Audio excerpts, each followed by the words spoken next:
ស្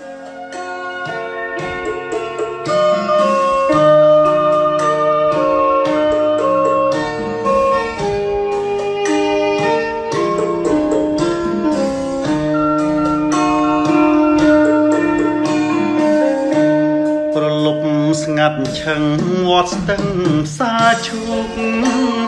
ខែប្រាំងស្រីស្លោករីក្បែរដំបូកយំឆ្លើយឆ្លងគ្នាយកកាន់តែជ្រៅបងគេងរងាបានមុំ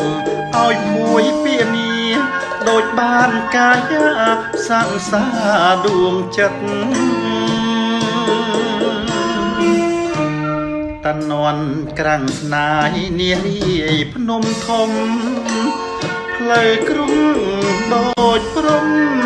ពោះទៅជំនុំកងពល31ដល់បឹងរំលេចផ្លេចអង្គទុកព្រួយសាសនាថាពុនលោកព្រួយរួមចិត្តតែមួយគប់ដួងហង្រតីកំឡោះ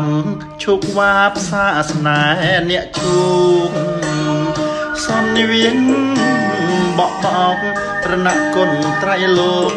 ធ្វើជាសាស័យអ្នកក្រុងសុំស្នេហ៍ថ្នមថែស្រស់ស្រីវណ្ណៈត្រឹមជាកវ័យសូមជាប់និស្ស័យជាគូជីវិត26 មេសាចាស់ចាតាមក្បួនបងនឹងស្រីស្ងួន2014ជួនតាមដំរាជាថ្ងៃសិរីពរជ័យចៅមហាអាពីមេបាចាស់ទុំបាច់កាជូនពរស្នេហ៍យើង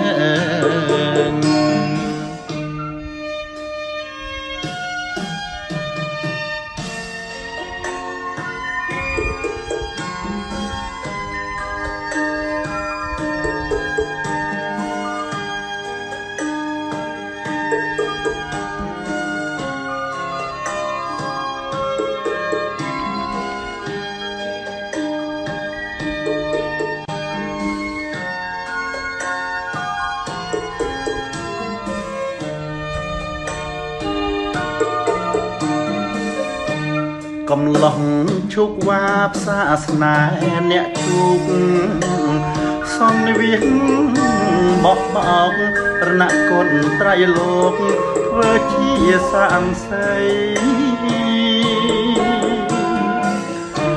អ្នកក្រុងសុំស្នេហ៍ថ្នមថែស្រស់ស្រីឋានៈវរៈស្នេហ៍ត្រីសូមជាប់និស្ស័យជាគូជីវិត26 មេសាចាស់ចាតាមក្បួនបងនឹងស្រីស្ងួន2014ជួនតាមដំរាជាថ្ងៃសិរីពរជ័យចៅមហាអាពីមេបាចាស់ទុំបាច់កាជូនពរស្នេហ៍យើង